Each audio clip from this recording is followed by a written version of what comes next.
नमस्कार। राम राम। राम राम। आप सभी का आपके चैनल हम और तुम पर स्वागत है।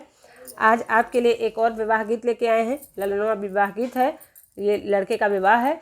सुनिए इसको, लाइक करिए, सब्सक्राइब करिए, कमेंट करिए, शेयर करिए, अपना सपोर्ट बनाए रखिए। आपका सपोर्ट बहुत महत्वपूर्ण है। सुनिए आप इस गीत को। जब रघुनंदन ब्याहन को आए है ब्रह्मा जी छे कई दुआरी रे ललन मायर ब्रह्मा जी छे कई दुआरी रे लन।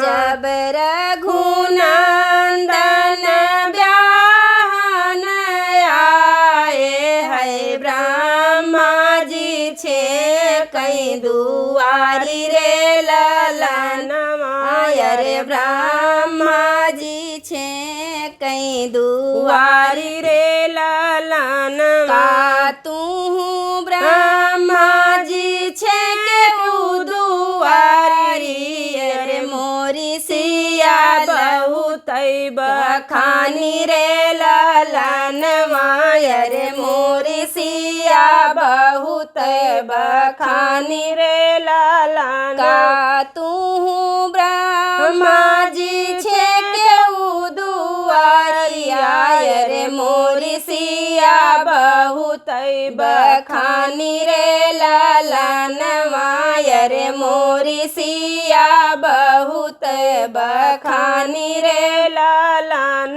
तुम का तो देव ब्रह्मा धोतिया से पोथिया रे कांदे पपियर जने उरे ललन मायर कांदे पपियर जने उरे ललन। तुम का तो ब्रह्मदेव ब्रह्मा धोतिया से पोथिया रे कांदे पपियर जने उरे ललन मायर कांदे पपियरी जने उरे ललन।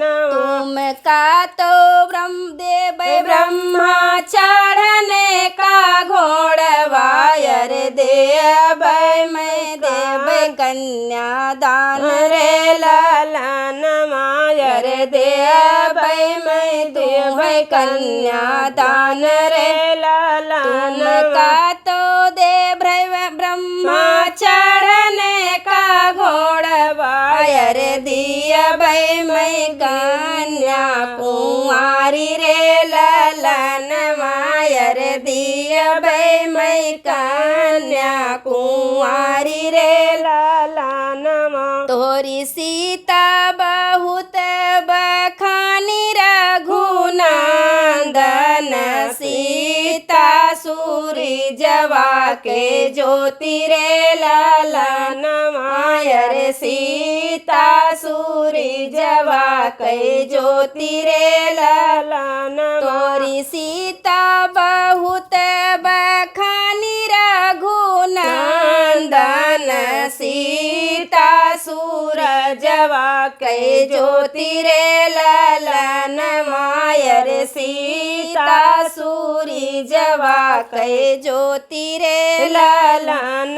सीता की ज्योति में चांद छुप जाई है अरे सूरज रे जाई है या लो पिरे ललन मायर सूरज जे जाई है या लो पिरे ललन।